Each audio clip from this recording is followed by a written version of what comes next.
Well, have faith in God.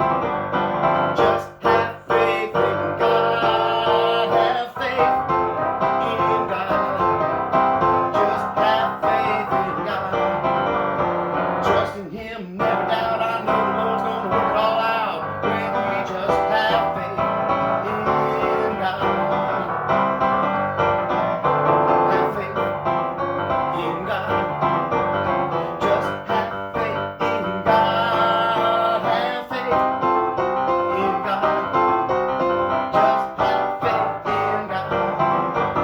Trust in Him, never doubt. I know the Lord's gonna work it all out when we just have faith in God.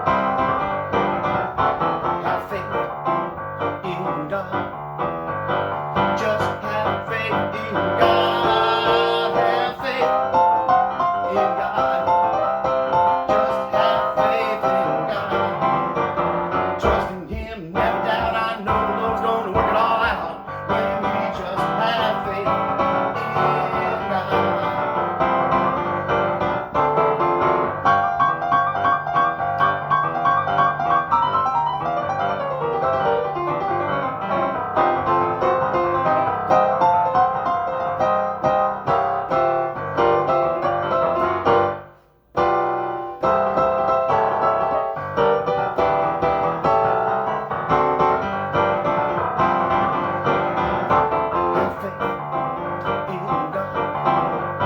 Just have faith in God. Oh Lord, have faith in God. Just have faith in God. Trust in Him, never doubt. I know the Lord's gonna work it all out when we just have faith in God. Trust in Him, never doubt. I know the world's gonna work it all out when we just have faith in God. Trust in Him, never doubt. I know that my Lord is gonna work it all out when I just have faith. Oh, when I just have faith. Oh, now when I just have faith in God.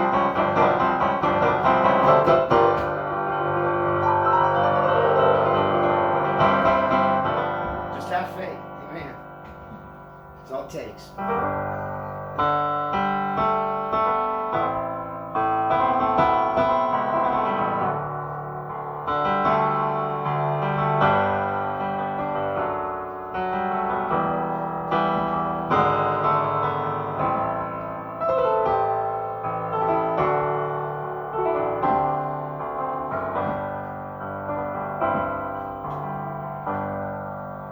Lord my God,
above all the earth, oh, above all the earth. Thou art exalted far above all gods. Oh Lord my God, you are high above all the earth, oh, above all the earth. Thou art exalted far above all gods. And I exalt thee, I exalt thee, I exalt thee, oh, oh, oh, Lord, I exalt thee, I exalt thee, I exalt thee, Lord, I exalt thee, oh Lord, I exalt thee, I exalt thee, I exalt thee, oh Lord.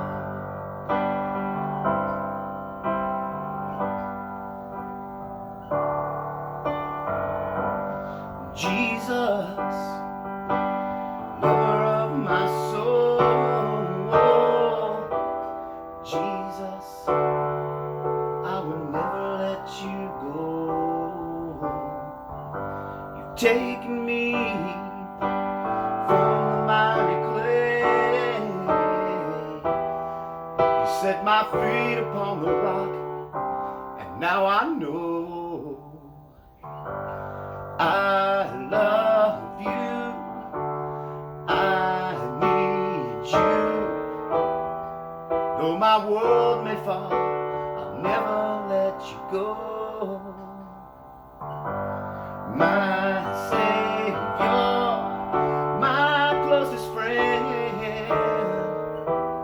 I will worship you until the very end.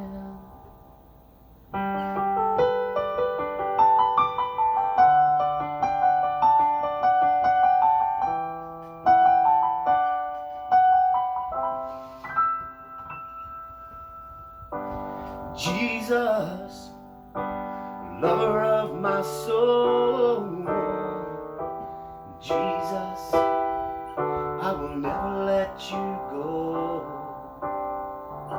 You've taken me from the miry clay, oh, you set my feet upon the rock, and now I know I love you, I need you. Though my world may fall, I'll never let you go. My Savior, my closest friends, I will worship you until the very end. My Savior, my closest friend, I will worship you until the very end.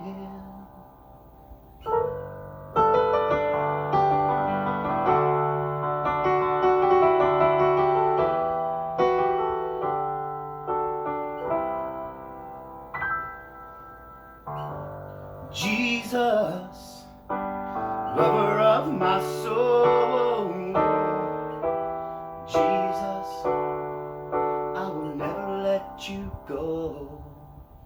You've taken me from the miry clay, you set my feet upon the rock, and now I know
Sage Wanderer here, and welcome to the sheep pen. Bah, no goats allowed.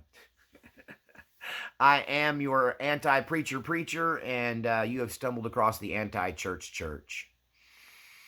So I've been struggling with God today. Me and him been duking it out. I'm telling you, I got this thing I've been supposed to tell you from the get-go. That if this channel had one purpose through all of this is to tell you what I'm about to tell you. And even though this started as one video and ended up being another, and I've done this video 7 times and all of them are laying trashed on the ground right now.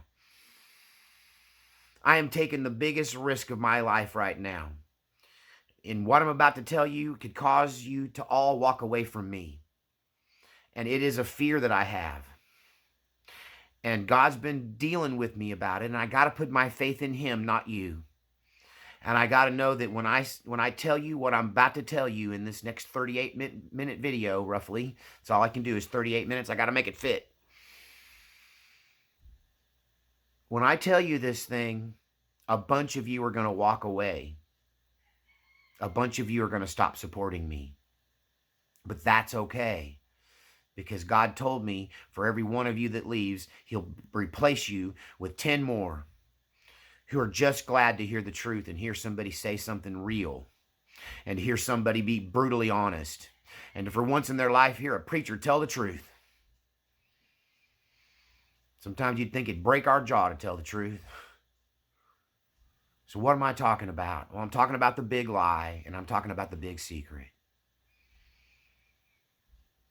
The big lie is a long time ago, clergy got together and decided you can't handle the truth.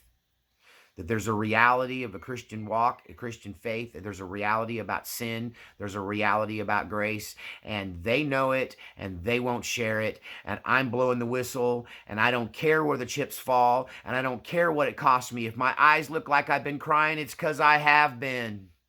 I've made this video 8 times, and every time I cried my eyes out, and I don't know if I got any tears left. Right? If I sound a little crazy, it's because it's making me crazy. I have been grappling with this for more than a decade. What I'm about to tell you. That as a young man in church, I was raised up by a minister who figured this out, and he shared it with me. And the bottom line is this, and I've said it before, but now I'm going to explain it. The new covenant, the law of love, love the Lord your God with all your heart, all your mind, and all your soul, and love your neighbor as yourself. Those 3 things. Self-love, because you can't love your neighbor as yourself if you don't love yourself. And that's what most of us struggle with more than we want to talk about, more than people ever talk about. Learning to love yourself is one of the biggest struggles. Loving God is easy. He's God, right? All you got to do is just give that some thought, and the love comes pouring out if you have it in your heart. Loving your neighbor, we struggle with. Loving your enemy, whew. In so many ways, the law of love is actually harder than the rabbinical law. Yes, it gives you certain freedoms that the rabbinical law prevents you from having, because the rabbinical law and the way it's been interpreted and kept alive through the church and culture over the last 2,000 years is simply a control valve for society. That the big lie is, and as I've said in the last video, this has been passed down through the clergy, and all of those at high levels who are trusted with this information know it. They're going to come after me because I ain't supposed to talk. I'm a whistleblower. These people live by one set of rules while they hold you to another. You all kind of instinctually know this, that the clergy is filled with everybody from true believers who do their best to charlatans who are just trying to rob you, steal from you, and take advantage of you. And the people that make it to the top, that survive the process, all of them have come to an understanding of grace. My 8-time great-grandfather was Cotton Mather's, an infamous preacher, Puritan, prolific writer, a foundational member of Christendom, okay? And he's most responsible for the Salem witch trials. His doctrine caused them to happen in some way, and then his intervention made them stop. And so he's a controversial character he was not defrocked, but threatened with it and resigned because he had been caught altering church documents to protect people who got pregnant out of wedlock. That even though he was a Puritan and he preached this letter of the law kind of thing, that he also understood the law of love, and to protect the reputations and the future of these children that were being born out of wedlock, he altered the marriage and or birth record dates on the church record so people couldn't tell that they were already pregnant when they got married. And he was threatened with being defrocked and stepped down. Little known fact. So there's been this battle between what we know is the truth and what we feel that you can handle. And an opinion was made many centuries before any of us were born that you can't handle the truth. That if you knew the true bounds of grace, if you truly knew what you could quote unquote get away with, that you would twist off into an excess and it would have a negative effect on culture. So therefore, we should withhold the truth from you.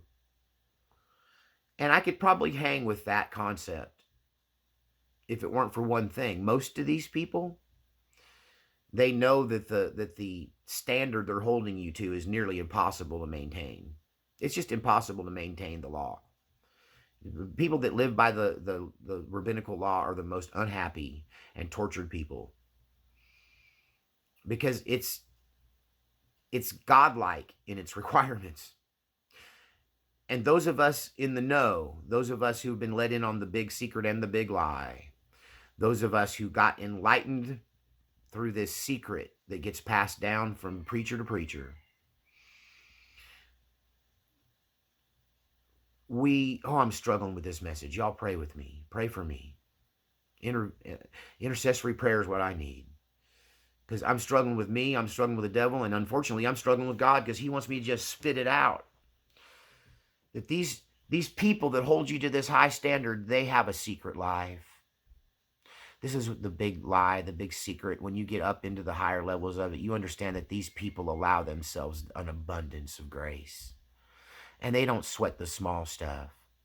If they want to drink and nobody's looking, they drink. If they want to smoke and nobody's looking, they smoke. If they want to fool around and their wife gives them permission, they do it. That some of these high-level preachers swap wives. Because here's the big secret. If there's no victim, there's no sin. Let me say that again. If there's no victim, there's no sin. But the problem I have with these preachers, and the reason I left the ministry, is because these men were engaging in this behavior while holding you to a higher standard and creating a hypocrisy and a secret life, right? And it does create victims. The whole church becomes a victim of that. When a preacher condemns you for something that he is okay for doing himself, that he's worked out his salvation with fear and trembling, and he's experimented with the edge of grace, but he says to you, don't even get close to the edge of grace. Live this perfect, pious life. And then they threaten you with hell and the grave, and they threaten you with the retributions of an angry God, and they take the truth for themselves, and they hide the truth from you. The big secret and the big lie is the Bible itself and its interpretations from foreign languages, from lost languages, has been manipulated by these same people to enhance the focus on lost sin in the grave and to hide from you the true depths of grace, the true meaning behind the statement that nothing can separate you from the love of God. That my opinion of grace, and honestly, at the highest level, the opinion of grace for most preachers is such a high level, it's almost universalism. Every knee shall bow, every tongue shall confess that Jesus Christ is Lord. So ultimately, all of us are headed to the same place. Submission to God. We can go there the easy way or the hard way. But at the same time, I think you can lose your faith. You can lose your walk with God. You can. And the main tool the enemy uses to separate you is shame. Shame is law-based. It's not love-based. You can't shame somebody if you love them. You can't judge another person unless you've been in their exact situation, and that's impossible. So you shouldn't judge. You can't judge. There's no grounds for judgment. But the law of sin and death requires judgment. It requires everyone becoming thought police for everybody else. So these high-level ministers have been preaching the law to you while living a life of grace, many of them. And so this is where I have been struggling with God too in explaining this to you, because in the middle of this is a giant confession of my own. And that confession, apart from these doctrinal statements, is going to alienate some of you people when you really realize what I've been through. I guess I'm not out of tears. I'm still healing. Because here's another big secret. Preachers are just like you, and you're just like me. People are people. And just because God gave me these gifts and talents and put me in this position and made me walk this walk and put this calling upon me doesn't stop me from being a man and having the same struggles that you struggle with.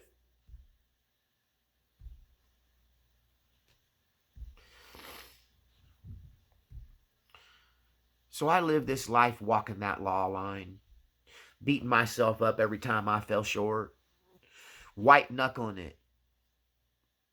Because here's my big confession, and I've said it before, but we're going to talk about it a little bit more, and that's part of the pain in making this video. I am 3 years into recovery from being a sex addict of the, okay, I won't say of the worst kind, because you're going to find out that even in that life, I tried to walk the walk of love, the law of love. I tried to live a life where there was no victims. And everything I did was consenting adults. Let's just say I consented with a whole lot of adults. And I did some things that I knew at the time would disqualify me from being a preacher again. Just on the face of it, just some of the things I did. I lived a debaucherous life for a decade. It wasn't no little experiment. Because the truth I'm about to reveal to you can have that kind of effect on people. When you understand the truth that these preachers, we know how it's been manipulated. We know the plot behind it.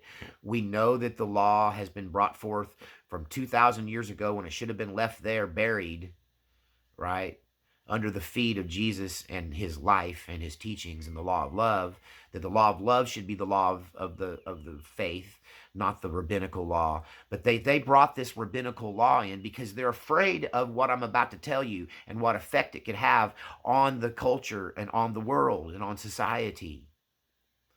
That their biggest fear is that if you figured out that nothing can separate you from the love of God, if you figure out that you can get away with a whole lot of stuff if there's not a victim, that it might create a society that they're afraid of. They're afraid that you will twist off, that you can't handle the truth.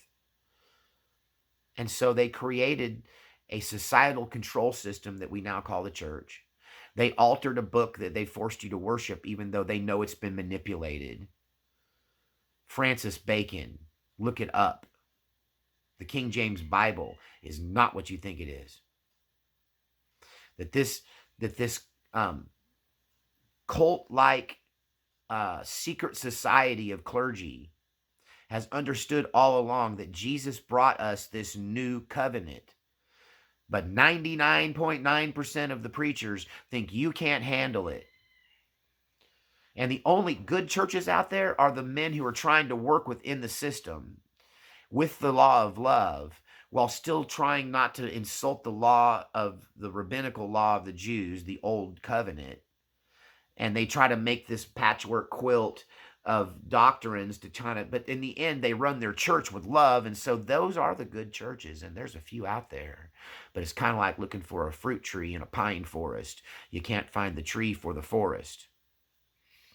That finding a church like that is difficult. Maintaining a church like that is difficult because there's dual-mindedness in it. And the Bible does say that a double-minded man is unstable in all his ways, and a lot of these churches are very unstable. So when I figured out that these preachers tell you that you can't drink, but yet they have retreats where they break out the bottle and everybody gets tipsy or drunk, that they know that that's not going to separate them from the love of God, and they can let their hair down and be a human, but they won't let you let your hair down and be a human. They won't let you, a single mom, take a couple of shots of Jack so she can sleep for once. They'll tell you you're going to hell for that, and then they get together and do it on the down low. And their justification is they're spiritually mature enough to handle grace, and you just need to stick to the law because you're weak and they're stronger than you. There's a lot of angles that make that whole concept for me sinful and something I can't sign off onto. And when I found this out, I mean, I kind of always suspected it, but the deeper I got in, the more it became apparent to me that pretty much all of them have the same opinion. That if you're not hurting somebody and it's a victimless sin, it's not a sin. But they can't let you do that, because what ends up happening is you can engage in these behaviors that are risky. And even if you're careful that there's no victims, if you keep doing it long enough, you'll create victims in some other way. It'll start to affect you. It'll start to tear you down. It'll start to be a problem in your life. And then you'll fall into addiction. I was a sex addict. And when I heard, I was not a sex addict my whole life. Let's put it this way, not in my actions. I'm about to clarify this. I was a sex addict my whole life in my mind, and it's directly related to the child abuse I received. It's directly related to being a victim of molestation and rape. It's directly related to being a victim of physical abuse as a child. And I ain't the only one with this history. And so I tried to live by the law, and I white-knuckled it. And I fought those demons not by confronting them and doing battle with them, but by putting them over here and acting like they didn't exist. And even though I lived, I married the fourth woman I was ever intimate with. I stayed monogamous with her for 21 years. Never stepped outside the marriage for 21 years. I did kiss somebody once. But I never cheated on my wife.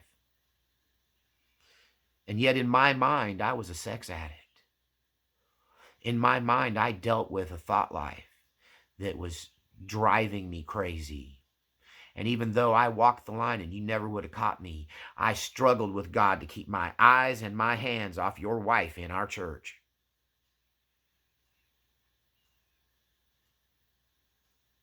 This is why the law is undoable. This is what Jesus was trying to say. But this is why grace is here. Because you shouldn't try to white-knuckle things. And sometimes you need to vent things. And sometimes you need to take stuff out of the darkness and pull it out and experience it. This is such a hard message. I cannot tell you how much I've labored over this. I'm hoping this one will see daylight. I've wasted a whole day. Not wasted. I've struggled for a whole day. This is, I don't even know what take. But I've been through a lot of meat to get to the bone. I've been through a lot of chaff to get to the wheat, right? These people who run these churches at the very highest level, now I'm not saying all of them, I'm just saying the ones in charge, that they do things that they allow themselves, and they experiment with the edge of grace, and they vent their humanity, and they let their hair down, and they act like just the rest of the people act, except they condemn you for the way you're doing it, and they hide and excuse what they're doing, and it creates a hypocrisy that becomes evident, because sooner or later you're going to get caught. And I want you to know I never was that person. I walked the line. I was great at white-knuckling it. But the minute I learned this, I looked in the mirror one day and I went, you mean so I can do whatever I want as long as there's no victim? That leaves a pretty big ocean to swim in, right? And I got to tell you, you're not going to want to hear this, but I never lost touch with Jesus, and I never stopped feeling like a Christian, and I never stopped praying, and I never stopped really hearing his voice. And if I cried out to him, he was always right there. But when I left the ministry, because I couldn't handle their hypocrisy. And I had that moment in the mirror when I went, okay, I got some of my own desires, issues, and things I struggle with that maybe it's just time to deal with. And when I found myself divorced for other reasons, and I found myself single and not under that covenant of marriage any longer, then I took a trip on the sin wagon. I took a ride on the sin wagon of epic proportions, and my midlife crisis was insane. I will tell you this, that in the middle of it, somebody that was in the know about how I was living and what I was doing stopped and talked to me one time, and they said, it was back when the 30 Shades of Grey thing was everybody was talking about, and they said, you know, Sage, if anybody ever writes your story, they're going to be like, 30 Shades of what? Like, that was nothing. Like, this guy's story.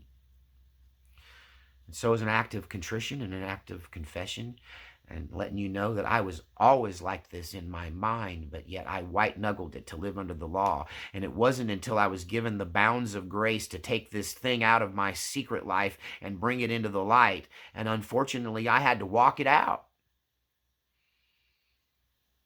I did exactly the thing that the clergy's afraid of. When I figured out how much grace was there, I abused grace, some would say. I definitely tested it to its limits, and I don't feel like I fell over into the side of sin for certain until I started creating victims through the excessiveness, that it became an obsession for me.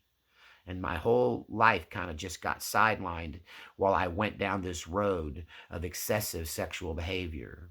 And to be clear, so your imagination isn't worse than the reality, I'm just going to list it.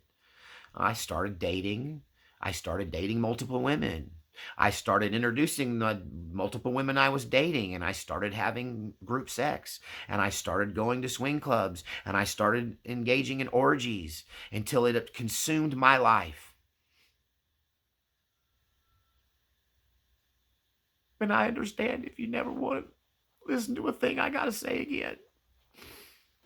But I hope I'm buying some loyalty and some admiration from some people who are finally ready to hear somebody tell the truth, and somebody engage in true confession, and somebody be transparent.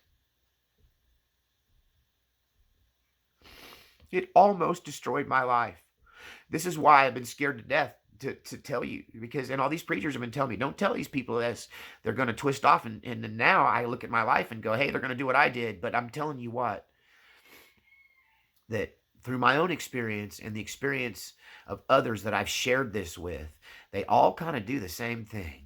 There is this moment when you get freed out from under that rabbinical law that you just lose it, and you start doing stuff you never thought you'd do. With, if you're smart and you're trying to still love Jesus and you're trying to find the edge of grace, you draw the line at creating victims. But like I said, there's a whole lot of stuff you can get away with when you've got consenting adults who are all in agreement and no one gets hurt. I had to lose myself to find myself. I had to take out my pain and put it on display until I could cure it. And thanks to Jesus, I'm no longer a sex addict. I can say that. I'm 3 years in recovery. I'm 6 or 7 years from the decision to walk away from that life. And it just took me a while. I got far down the rabbit hole. I got far down the wrong path. And this is how it's risky. But at the same time, it's truthful. The truth is, it's really hard to alienate God, especially if you hang on to him. And as long as you're not hurting other people, there's a lot you can get away with. But like the Apostle Paul says, what is all things are possible, but not all things are prudent. That I did not behave in a prudent way. And I did start creating victims because of the obsession, because of the addiction, because my pain and my brokenness was way worse than I thought. And in so many ways, I'll be healing up until the day the Lord calls me back home. Honestly, people who know me say, Sage, the fact that you are alive and not in prison is a testament to the power of God and your personal character and strength. And it is true, what doesn't kill us makes us stronger. I'm not saying the purpose of grace is for you to, and I'm not saying that working out your own salvation with fear and trembling has to look like it did with me, but it does seem to be a theme that white knuckle drunks will always return to the bottle. They'll never be free of it until they say those words. My name is Sage and I'm a sex addict. They have to say my name's Bill and I'm an alcoholic. And sometimes you got to hit rock bottom before you're willing to say that. And this law-based sin, death, and the grave, fear of hell thing to control society does not work. It just creates people who eventually will break. And I guess you can break with Jesus or you can break without him. And the law causes you to break without him. You feel alienated from God, so you never have him holding your hand while you work out your salvation with fear and trembling. That brokenness and healing is not an easy path. And to say that drunks have to hit rock bottom, well, that includes the drunken pastor up there that never let himself hit rock bottom because he's taking a nip at the bottle and just trying to manage it, right? While condemning you for even thinking about, or for watching a beer commercial or laughing at the Super Bowl commercial on beer. I mean, the total control of people with this sin, hell, the death, and the grave routine, right, is it's totalitarianism at the highest level. And it might be okay if those people were living that way, but you know what? They're just not. They haven't, and they probably won't. And everybody has demons that they have to slay, to use a colloquialism. Everybody has addictions that they have to overcome. Everybody has past that needs healing. The grace and the abundance of grace is there for our healing. I'm having that epiphany right now while I'm telling you this. Grace is there for you to get your healing. Because you can't heal something until you admit it, until you confess it. And unfortunately, sometimes you can't completely heal from something until you become it.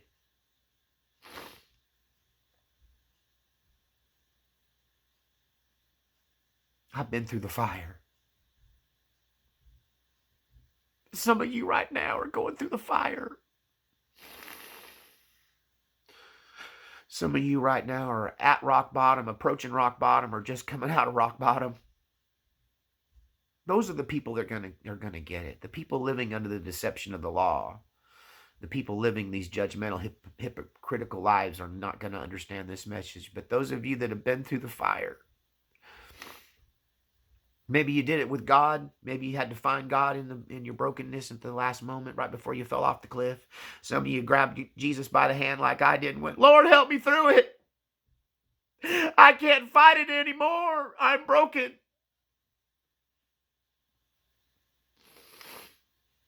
This is without a doubt the most important message I've ever delivered. And I'm so emotionally and spiritually vested in the message. Like it's me. The message is so much a reflection of my path and the thing I've walked through.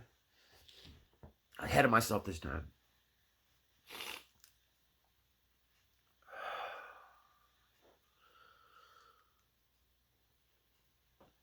I'm almost a universalist. Once you accept Jesus, once you say he is God and I am not, once you say that I'm going to love people even when it hurts, I'm going to love people even when it don't make sense, that I'm going to refuse to judge anybody, that I'm not going to hold anybody to a higher standard than I hold myself, and that I'm going to use and experience and lean on grace to get me through as I heal myself as a member of this broken world and its population and citizenry. We got one thing in common. Every one of us is all jacked up. Every one of us is full of broken places. Every one of us needs Jesus. And what we don't need is a bunch of condemnation and reminders of our brokenness. And what we do need is some tender, loving care and some genuine compassion and some empathy. And unfortunately, sometimes you just have to push grace to its limits as a Christian to finally get yourself into a position where you can help other people Because healed people heal people and hurt people hurt people. And when you live under that rabbinical law and you're a white-knuckling sinner and your brain is full of all kinds of evil because you haven't walked it out, because you won't take it out and look at it, because you won't get real with yourself, because you're lying to yourself and the people around you, as long as you're that person, you're going to hurt people. It's just what you do.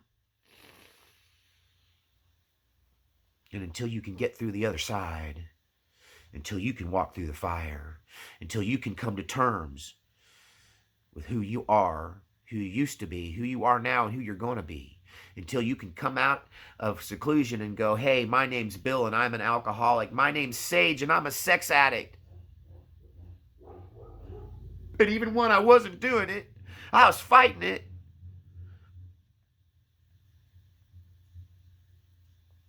I came out the other side knowing who I am, and I tell you who I am is the man I always should have been. I want monogamy. I want that connection with one woman that lasts for the rest of my life. I want a fresh start right now with a person another human being that loves Jesus as much as I do, that has this vision to help people as much as I do. I want to walk into the thing I should have always been, but it took me dealing with my stuff until I could. And that's what grace is for. I once knew a guy in the Seventh-day Adventist church, and they're so strict. They're worse than Pentecostals. And they preach a law in its totality, and they don't believe in coffee drinking. They don't believe in eating pork. And I had a friend of mine, a cousin of mine, well, by marriage, and I asked him one day, sitting around a campfire, because I knew he had took a turn on the sin wagon big time. He'd walked away from the Christian life and had become a bona fide, unrepentant drug addict. And I asked him, I said, because he was complaining about how he wanted to get free of it. It was ruining his life and ruining his relationships and ruining his finances. And he was hooked and couldn't stop. And I said, man, how did you get here? You used to be such a Bible-thumping Christian. And he said, well, one day I just couldn't woke up in the morning and I had a cup of coffee. And I thought, shoot, instead of having just a cup of coffee, I need a sausage McMuffin with that. So I sinned. I broke the law. And so I decided, if you're going to break the law, you might as well break the law. So he's an example of one of these people that left the church to take a trip on the sin wagon without holding on to Jesus, without trying to live the law of love, right? That's what so many people do in this world. They can't deal with their own temptations and their own issues. And if they break it in one little way, they're going to break it the whole way. I got to say, my foot rode the brake through that whole process, through that whole 10 years. Polyamory, swinging, living with 3 women at once. You're going to think I'm crazy. How can I be a preacher again? That was part of it. I was trying to ensure I never was going to be called to preach again, because you can't preach when you got that kind of history. Not in the law of the Levitical law. You can't, you're disqualified, right? And a lot of you are going to walk away and go, Sage is disqualified. I can't ever trust him. And you know what? You can trust me better than that guy who's white knuckling it, because you never know when that stuff's going to pop out. I replaced a guy as youth pastor who was taken down from ministry because he had a youth gathering at his home, and his wife went to sleep early because she had to work the next day, and all the people went home except for one girl, and his wife woke up in the middle of the night to the sounds of sex and came in and saw him having sex with a teenage girl in his own living room. That's the guy you can't trust, the one that hasn't been through the fire. And for some of us, that time of testing is greater than others, or some of it's to a less degree. I went to an extreme degree. I fell prey to addiction as I was trying to work out my own sexuality. And in the end, like I said, I'm cleansed. Grace allowed me the freedom to be cleansed and to once and for all be free of it, to heal the broken parts of myself. Some of you out there are going to resonate with this. Some of you are going to be appalled and repulsed by this. And Jesus told me not to worry about it. Because I'll tell you, if this grace message makes anybody twist off, they're just finally being the person they've always been. And now by seeing them wearing it, by pulling it out into the daylight, you can see it for what it is, and maybe you can walk away from it like I did. I will never judge you. A man that's been in as many piles of naked women as I have will never be able to judge anybody for anything. I will say this. If you want to avoid judgment of the actual kind from the Heavenly Father and from the angels and the Holy Spirit and the whole 9 yards, you better make sure there's not a victim. Because when you start victimizing people, you become in league with the enemy of God. But you have the freedom under grace to work out your own salvation through fear and trembling. And I hope it doesn't look like my path or my story, because I barely survived that by the skin of my teeth. I came to terms with it just in time. I remember living with 3 women and having 2 more on the side. And I just got to where it was all too much. And I left them all in one day. It's how I moved to Colorado. And I rented a hotel room, and I just started thinking. And it's a process that took a few years. It's a process that ended up with me in a van down by the river, still struggling with it.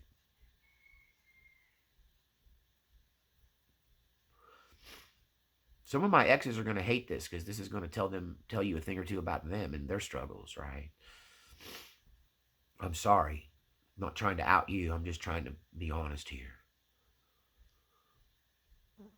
I want you to know that if you're finding yourself at rock bottom, all you got to do is reach out and grab his hand and say, Jesus, heal me. I see what's wrong with me now. I no longer will white knuckle it. I will no longer rely on my own will and my own willpower to overcome this, but now I'm going to seek real healing. Jesus, thank you for the grace you gave me to get through this. But now I see an end to it. Now I need the grace and the power and the support to walk out of it. And I need a safe place to land when I do. I need a judgment-free zone that'll give me a fresh start. It'll say, you know what? You did whatever you had to do to get out of that situation and to get yourself through to the next level. Whatever you got to break through, you just got to break it to break through. But you cannot live a life of hypocrisy. You can't hold people at a higher standard than you hold yourself.